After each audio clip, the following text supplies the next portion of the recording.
qual que vai ser a sua ressaca se você ter o presidente Bolsonaro reeleito? Nenhuma. Qual que vai ser a sua ressaca? Nenhuma.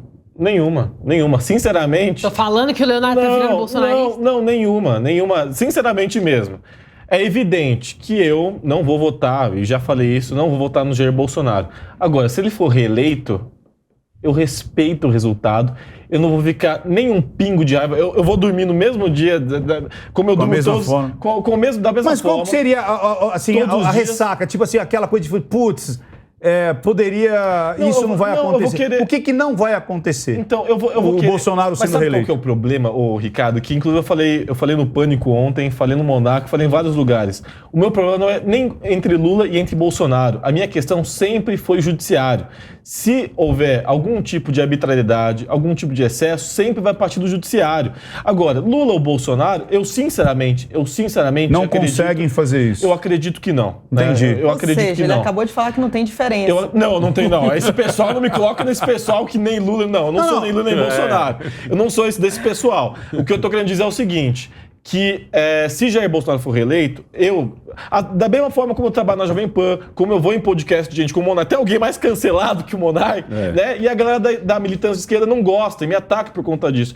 Eu não tenho problema em dialogar, inclusive com o Bolsonaro, se um dia eu tiver a oportunidade, eu não tenho problema com isso. Agora, se ele for reeleito, foi pelas vias democráticas, foi pelas vias institucionais. Grandini, o que eu quero entender é assim, o que você gostaria que poderia ter sido aplicado, que você fala que não vai ser aplicado por conta que o Bolsonaro vai estar lá? Ah, entendi. Alguma política pública, por exemplo. Por exemplo, o que você fala assim, você acha que vai sair estando o Bolsonaro lá, Bolsonaro, o que eu vou me sentir como uma ressaca? O que vai me embrulhar o estômago? Não, a minha preocupação sempre vai ser em relação a políticas públicas, né? Então, especialmente programas sociais, especialmente como que vai ficar a situação do auxílio, se vai ter algum programa social mais elaborado, né? Se vai ter algo nesse sentido. Porque a minha preocupação é com a galera que está passando fome. Certo. É com o pessoal mais humilde. A minha preocupação é com essa galera. Então eu vou honestamente querer entender quais serão as políticas do novo governo, do novo mandato do presidente Jair Bolsonaro, caso seja reeleito, que possa realmente voltar para essas pessoas que estão em situação de mais vulnerabilidade. Essa vai ser isso é o que você cobraria, isso é o que você vai cobrar, é o que eu cobraria, e eu acredito que será pior caso um outro governo seja eleito, nessas políticas, tá? É a minha avaliação. Então eu cobraria nesse sentido algo que fosse voltado para essas pessoas. Jamile, qual que seria a sua ressaca se você tiver o Lula lá como presidente do Brasil? Bem, eu sou muito... O que te aflige?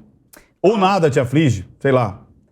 Não, a minha pessoa nada me aflige, só que existe uma questão. Enquanto tu estava discutindo isso daí, Ricardo, eu estava pensando numa ressaca mais de nível nacional.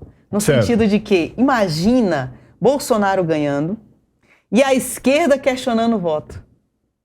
A eleição. Entendi. Você fala, de repente, eles questionariam as urnas que eles tanto...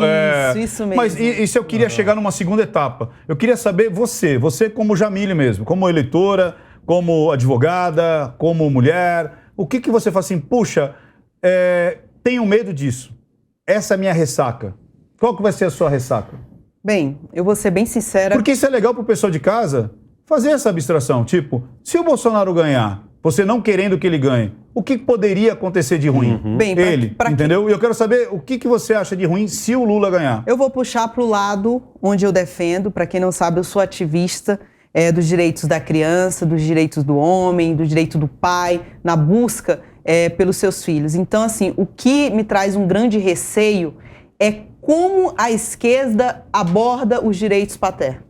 Os direitos da criança perante o seu pai, a busca, né, dessa criança em ter o seu pai presente. São leis e mais leis sendo criadas para diminuir o direito do pai, né, perante aí o que a gente está vendo. Então, assim, o meu receio maior é nesse sentido, tá? São crianças que estão sendo cada dia mais perdendo acesso para o seu pai, para o seu avô, para aquela família paterna, e nada a gestão está fazendo, né? Então, o meu receio maior é sobre isso. Então, a esquerda defende um lado muito sempre a mulher. tem muito essa questão do vitimismo. Do nós eles. Então, o que mais poderia ser implantado para prejudicar o direito da criança, o direito dos avós, o direito dos pais? Então, é isso que é o meu maior questionamento para o ano de 2023. Eu estou falando isso porque eu sou ativista nesse assunto, mas tem muito mais coisa. Educação, cultura, lazer, saúde e assim por diante. Negão, qual é a sua ressaca, qual é o seu medo, qual é a sua ressaca se o Lula ganhar essa eleição? Eu tenho 2 medos.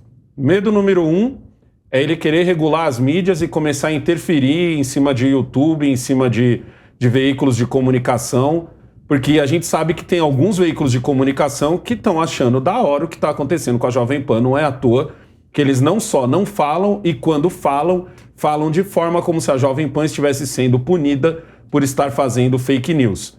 Então, eu tenho medo desse tipo de coisa. Eu vivi o governo Lula, certo? Eu vivi o governo Lula.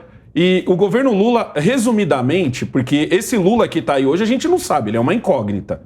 Ele não é como o Lula que ganhou a primeira vez, muito menos o Lula que ganhou a segunda, porque esse tinha coisa para falar e coisa para dizer que ia fazer. O Lula que tentou a reeleição.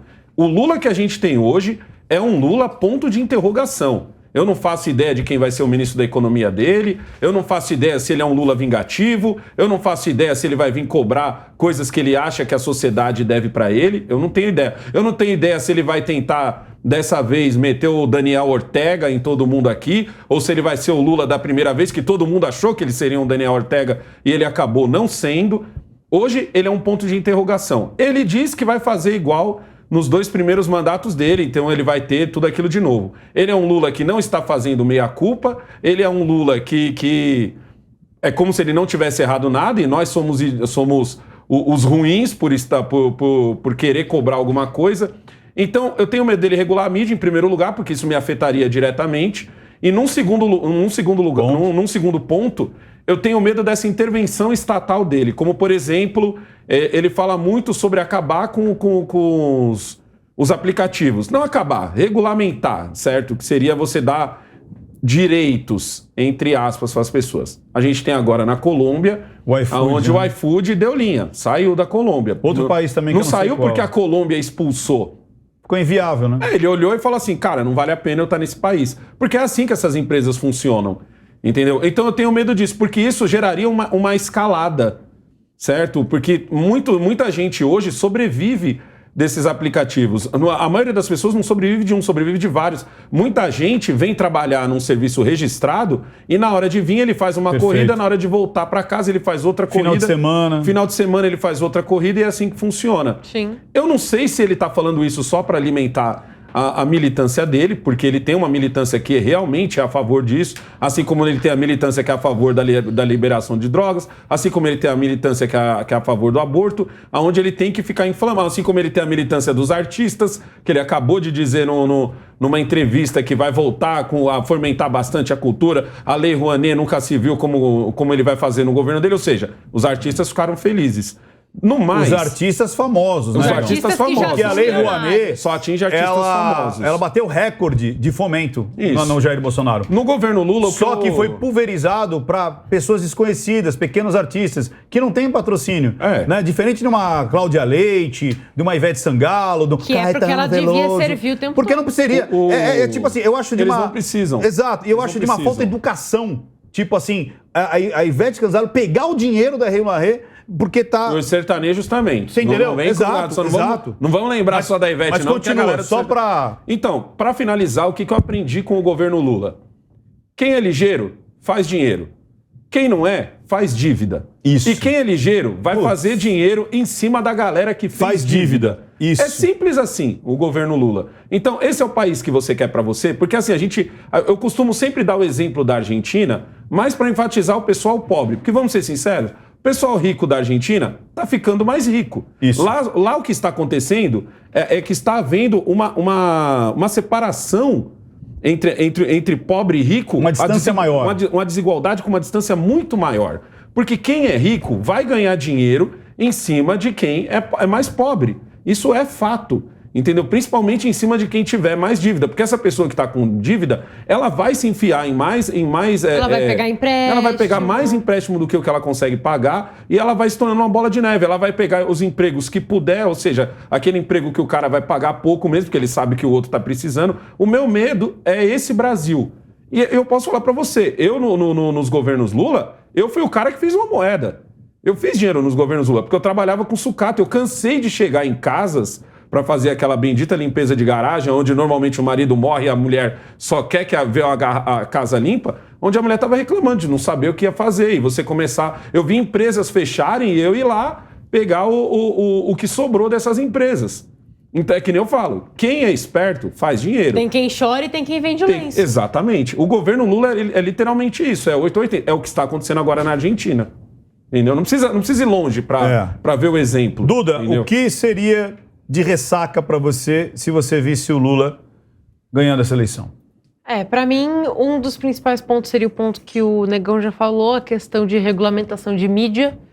Também pode ser traduzida como censura, porque é óbvio que isso afeta não só todo mundo que está aqui na mesa, como todas as outras emissoras, porque quando você vai ler o livro da Revolução dos Bichos, tem uma edição específica que tem um prefácio diferenciado. É um prefácio de 1964, se eu não me engano. A minha edição é uma capinha roxa, assim, sabe? E nesse prefácio, o George Orwell, ele fala do quanto ele se opõe a essa questão de você censurar qualquer coisa que seja. E ele fala, na época era um cenário muito comunistas versus fascistas, né? E por causa da época que isso foi... Então não é 64, é 1924. O prefácio.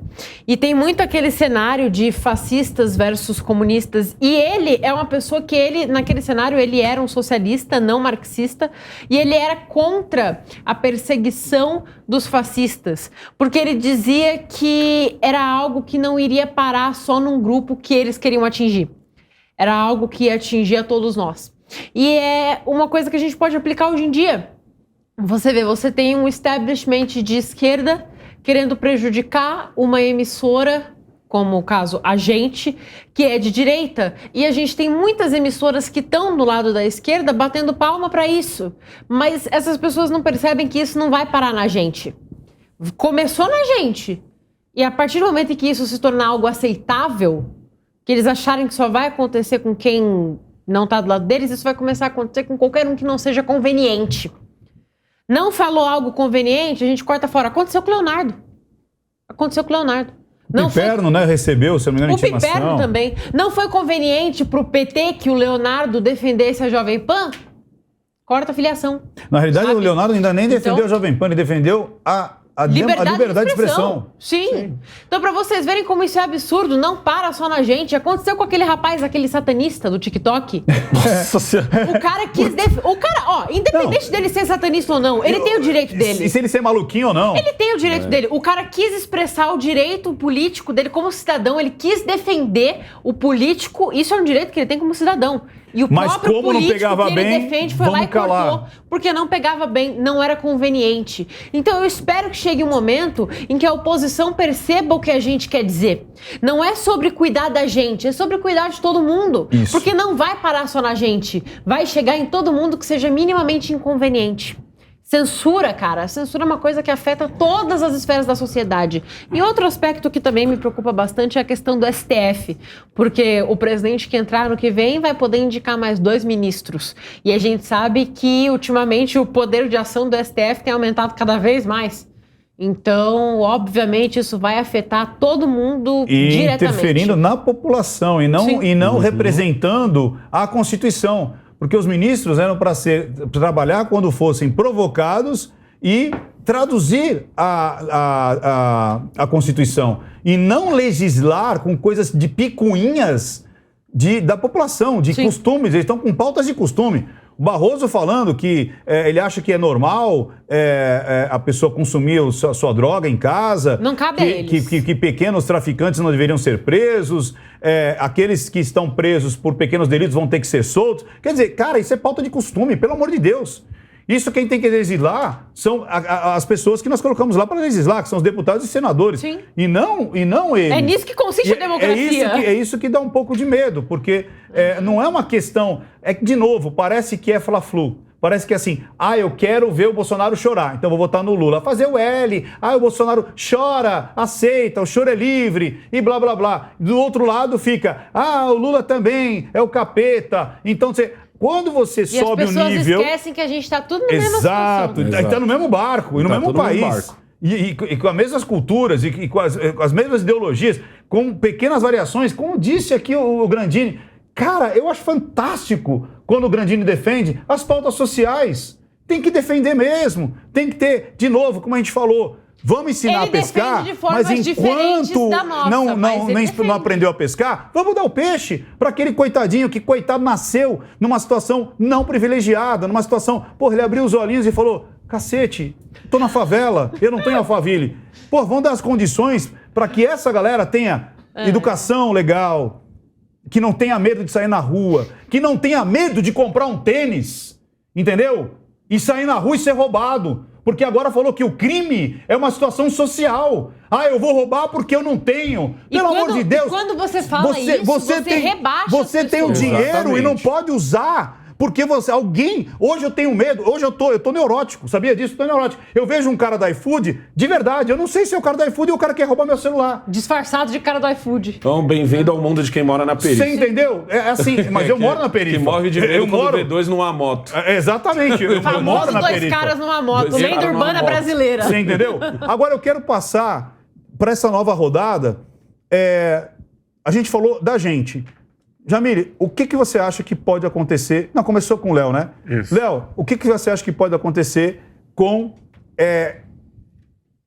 os frustrados, vamos dizer assim? Porque metade da população vai se frustrar. O que você acha que vai acontecer com os frustrados? Vai ser Sabe o que eu acho que é o ideal? A frase que é perfeita, que foi o Josias de Souza, inclusive, quem disse. Essa vai ser a eleição, independente de quem ganhar. A minha avaliação é que, independente de qualquer um dos dois que ganhe, eu acredito que vai ser um resultado apertado, e vai ser um eterno terceiro turno. Porque é evidente. Como está sendo nos últimos 4 anos. Mas vamos lá. Mas nesse momento eu acho que vai ser muito mais Mas isso eu quero, se der tempo, eu quero falar disso daqui a pouco. Vamos falar um minutinho cada um, porque eu quero jogar esse lance no terceiro turno. Esquece o terceiro turno. Vamos falar dos frustrados. O que você acha que vai acontecer com essa galera? Eu acredito...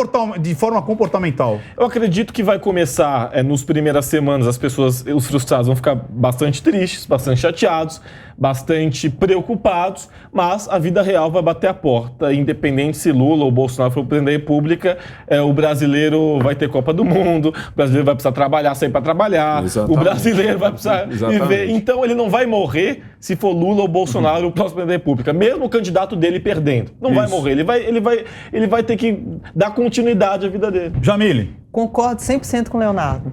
Né? Eu só fico com receio assim. Sempre principalmente a esquerda, ela tem esse histórico de não aceitar muito a derrota. E principalmente uma derrota desse nível.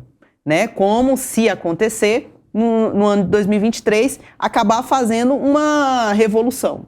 Eu vejo dessa forma. Porque eles buscam isso. Eles querem algo... se eles não concordam, eles vão lá, fazem isso, fazem aquilo. Então, meu receio maior é isso. Mas eu não tiro as palavras do Leonardo, nem uma vírgula, nem um ponto. A população brasileira precisa trabalhar. Então, em sua maioria, vão seguir com suas vidas. Negão. Tanto um lado quanto o outro, eles já têm um lugar certo para chorar, que se chama Facebook e Twitter. No mundo real mesmo, todo mundo vai acordar de manhã, na segunda-feira, vai trabalhar, vai falar do jogo, e as únicas conversas vai ser, pô, caramba, hein, Bolsonaro perdeu, pô, caramba, hein, Bolsonaro ganhou, e vai ser só isso. Agora, a questão de choro, ela vai ser refletida muito mais no Congresso, muito mais na mídia. Vai ser o que você viu nos últimos 4 anos. Nos últimos 4 anos tentaram impeachment o Bolsonaro. Nos últimos 4 anos estão reclamando, dizendo que ele só ganhou por causa de fake news. Nos últimos 4 anos estão dizendo que ele só tá lá porque o Lula não concorreu com ele. Vai ser isso. E do outro lado vai ser a mesma coisa. Se o Lula ganhar, vai ser o Congresso, vai ser aquela briga eterna dentro do Congresso, ela vai acontecer dos dois lados. A única diferença que eu vejo é que no caso do Lula ganhar, se ele tiver boas propostas, o pessoal de direita que subiu vai votar, porque aí tem a ver com o Brasil. Vai fazer bem diferente do que fez o pessoal de esquerda nos últimos 4 anos, como o pessoal que foi contra o marco do saneamento. Isso, para mim, foi um dos melhores exemplos. Entendeu? Duda? Eu acho que a questão do vida que segue, sim, óbvio, a vida segue, mas as medidas que vão ser adotadas pelo próximo governo vão afetar todo mundo diretamente. Então é por isso que eu defendo o governo que eu acho que vai tomar as melhores medidas. É óbvio que os frustrados vão ficar frustrados e vai ser um eterno terceiro turno. Eu sei que o Ricardo quer deixar pra gente falar disso daqui a pouco, mas eu acho que Então, já começa por você. 30 segundos. vai ser um eterno terceiro turno, como tem sido nos últimos 4 anos. Mas isso não é bom? Eu acho que é Porque bom. o terceiro turno, pra mim, que é é bom. a população continuar preocupada com a política. Não, a Simples assim. população sim, mas o Congresso não. Não, o Congresso não. Sim, não. Tô falando Falando em questão população. de população, os frustrados eleitores. Isso. Os frustrados eleitores vai permanecer no eterno terceiro turno. As pessoas vão continuar cobrando, vão continuar questionando, e eu não acho que isso seja ruim. Eu já falei, vocês nunca vão me ver criticar a polaridade. Porque eu não acho que isso seja ruim de forma Brandini. Não, a minha preocupação, Ricardo, aí eu tenho uma preocupação sim. Porque em vários momentos, 30 o segundos. presidente Jair Bolsonaro vem demonstrando que, caso perca as eleições, é evidente que vai questionar o resultado, vai colocar em xeque a legitimidade das urnas eletrônicas, tudo isso. Isso me preocupa, porque vai até após... Mas eu acho que ambos vai lados. colocar em xeque. Eu acho que não, porque... Então vamos ver, né? Não, a gente vai ver, mas eu acredito que não, porque quem levantou essa bola foi o presidente Jair Bolsonaro.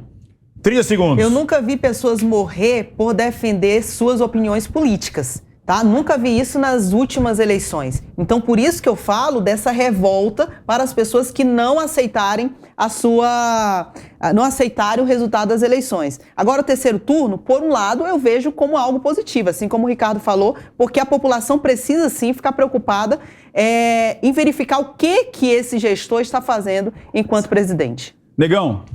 Bom, um recado para o seu ministro Alexandre de Moraes. Se o Bolsonaro ganhar, o senhor vai ter 4 anos de folga.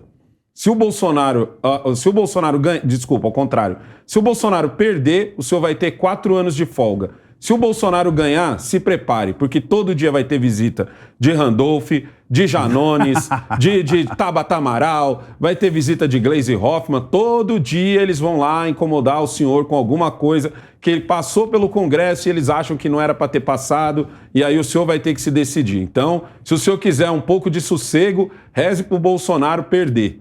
Entendeu? Porque eu duvido que o pessoal da direita vai ficar fazendo esse papelão todo dia. Mas ele gosta de política, gosta de aparecer. Duda. eu acho que 30 assim, segundos. vai ser uma coisa muito louca, vai ser uma treta que vai persistir pelos próximos 4 anos. Enquanto isso vier por parte da população, eu não vejo problema, mas a gente sabe que é uma treta que vai perdurar dentro do Congresso também. E vai ser se o Lula ganhar, vai ser um presidente de esquerda e um Congresso de direita. Então é óbvio que isso vai gerar uma treta. Se o Bolsonaro ganhar, eu acho que a gente vai conseguir avançar com as nossas reformas e vai ser maravilhoso para mim.